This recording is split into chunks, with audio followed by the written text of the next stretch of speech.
আসসালামু আলাইকুম, স্বাগতম সবাইকে ম্যাট্রিক্স এবং নির্ণায়কের ক্লাসে।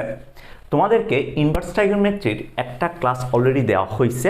ওইখানে আমি মেইনলি দেখাইছি ইনভার্স ট্রাইগোনোমেট্রি কিভাবে বের করে ইনভার্স ম্যাট্রিক্স। আসসালামু আলাইকুম, স্বাগতম সবাইকে ম্যাট্রিক্স এবং নির্ণায়কের ক্লাসে। তোমাদেরকে অলরেডি ইনভার্স ম্যাট্রিক্সের একটা ক্লাস দেওয়া হয়েছে। ওইখানে আমি মেইনলি দেখাইছি ইনভার্স ম্যাট্রিক্স কিভাবে বের করে। সো আজকে আমরা ইনভার্স ম্যাট্রিক্সের কিছু প্রপার্টিজ দেখব।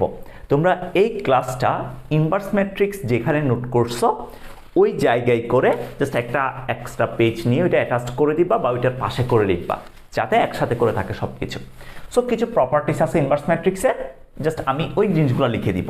যেমন তোমার কাছে ধরো একটা ম্যাট্রিক্স এ আছে, ঠিক আছে? এই এ ম্যাট্রিক্সটাকে তুমি ইনভার্স করলা, অর্থাৎ তোমার কাছে একটা ম্যাট্রিক্স এ আছে, এ ম্যাট্রিক্স থেকে তুমি ইনভার্স করলা। এখন যে ইনভার্স ম্যাট্রিক্সটা আছে, এই ইনভার্স ম্যাট্রিক্সকে তুমি যদি আবার ইনভার্স করো, তাহলে তুমি আগের ম্যাট্রিক্স ফিরে পাবা। আগের ম্যাট্রিক্স কি পাবা? ফিরে পাবা। তাহলে কি বলছি? একটা বর্গ ম্যাট্রিক্স এ আছে, এটাকে যদি আমি ইনভার্স করি, দেন ইনভার্স ম্যাট্রিক্সটাকে যদি আবার ইনভার্স করি, তাহলে আমি আগের ম্যাট্রিক্সে ফিরে যেতে পারবো। এটা একটা প্রপার্টি। এটা সহজে মনে রাখা যায়, সেটা হচ্ছে এখানে -1 আছে, এখানে -1 আছে, তো মাইনাসে মাইনাসে +1 হয়ে যাবে। মাইনাস মাইনাসে +1 যদি হয় তাহলে আমাদের A1 চলে আসে। ওকে, এরপরে যদি আমার কাছে AB ইনভার্স 1 দেওয়া থাকে, অর্থাৎ দুইটা ম্যাট্রিক্স আছে, একটা হচ্ছে এ ম্যাট্রিক্স আর একটা হচ্ছে বি বর্গ ম্যাট্রিক্স, দুইটা ম্যাট্রিক্স দেওয়া আছে। এই দুইটা ম্যাট্রিক্সকে আমি গুণ করে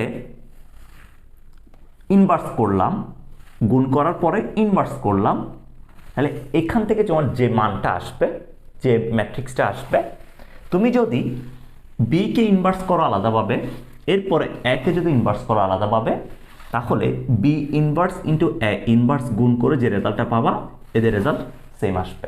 তাহলে কি বলছি?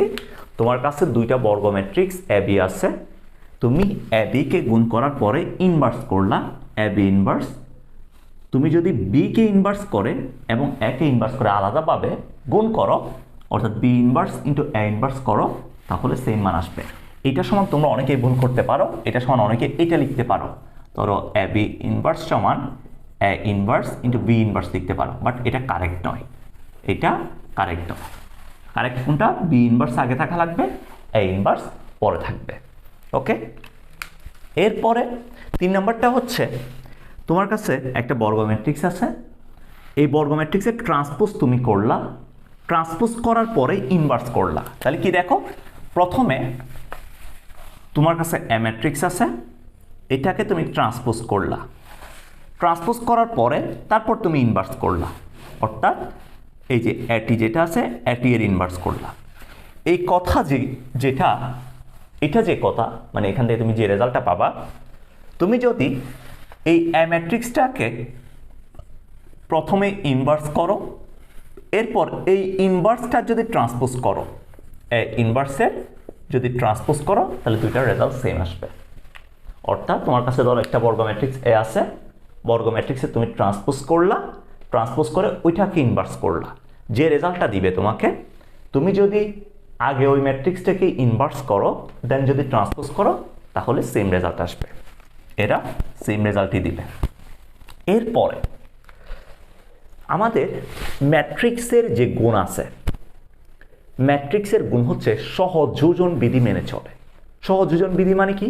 ধরো তোমার কাছে 2 এর অধিক ম্যাট্রিক্স গুণ আকারে আছে, এখানে যে ব্র্যাকেট আছে, ব্র্যাকেটকে তুমি চেঞ্জ করতে পারবা, অর্থাৎ তোমার কাছে যদি ধরো এই ধরনের থাকে এ বি ইন্টু সি, ধরো এটা আছে, এটা সমান তুমি লিখতে পারবা চাইলে এ ইন্টু বিসি, অর্থাৎ ব্র্যাকেট এখানে এ বি এর সাথে আছে, তো এখানে কাকে আছে? বিসির সাথে আছে। এটাকে বলা হয় সহযোজন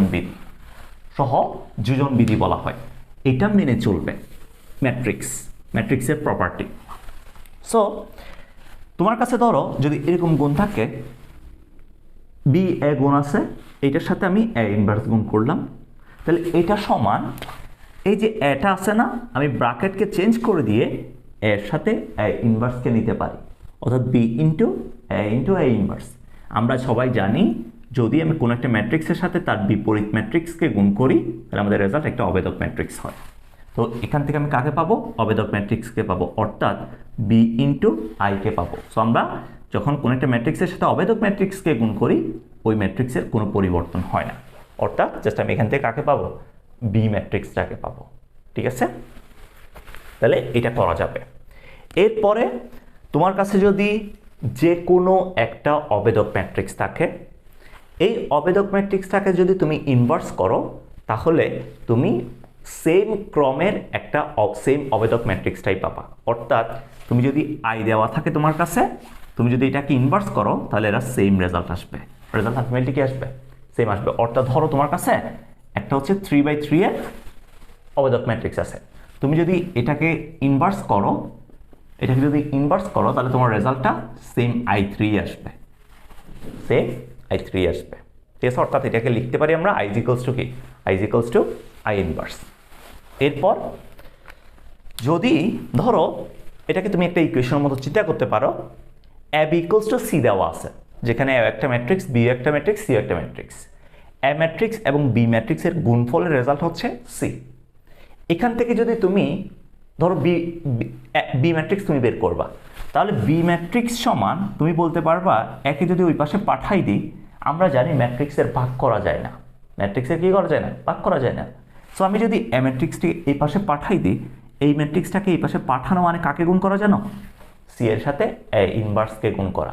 অর্থাৎ আমি এখান থেকে বলতে পারবো আমাদের বি ম্যাট্রিক্স সমান C into A inverse 1। C into কত? এ ইনভার্স 1, এটা বলা যাবে।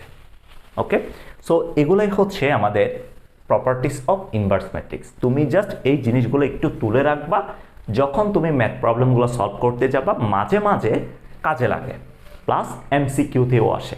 সো সবাই এই জিনিসগুলো একটু মাথায় রাখবা সুন্দর মতো। আমি আরেকটা কথা বলি, ছোট্ট আরেকটা কথা, সেটা হচ্ছে প্রথম যে প্রপার্টিটা আছে, ফার্স্ট প্রপার্টিটা একটু ভালো মতো খেয়াল করো। এ ইনভার্স ইকুয়ালস টু কত? এ কয়বার করছি? 2 বার। যদি আমি 2 এর অধিকবার করি, 2 এর অধিকবার করলে কি আসে দেখো। ধরো আমার কাছে একটা ম্যাট্রিক্স এ আছে, এটাকে প্রথম একবার ইনভার্স করলাম, এরপর এই ইনভার্সের আবার ইনভার্স করলাম, এরপর এই ইনভার্সের আবার ইনভার্স করলাম, তাহলে কি পাবো জানো? আমি আলটিমেট রেজাল্ট পাবো এ ইনভার্স 1, এ ইনভার্স 1 পাবো। তার মানে যদি আমি জোড় সংখ্যক ইনভার্স করি, এখানে কি সংখ্যক করছি? জোড় সংখ্যক যদি ইনভার্স করি তাহলে আমি আগের ম্যাট্রিক্সে ফিরে যাব। যদি বিজোড় সংখ্যক ইনভার্স করি তাহলে আমি কোথায় ফিরে যাব? এ ইনভার্স 1 এ ফিরে যাব। জাস্ট এটা একটু মাথায় রাখিও, জোড় সংখ্যক ইনভার্স করলে আগের ম্যাট্রিক্সে এতে ফিরে যাব, আর যদি বিজোড় সংখ্যক ইনভার্স করি তাহলে এ ইনভার্সে ফিরে যাব। ওকে, সো এগুলাই হচ্ছে আমাদের ইনভার্স ম্যাট্রিক্সের প্রপার্টি। সবাই একটু সুন্দর মতো তুলে রাখবা। আজকের ক্লাসে পর্যন্ত, আল্লাহ হাফেজ, টাটা।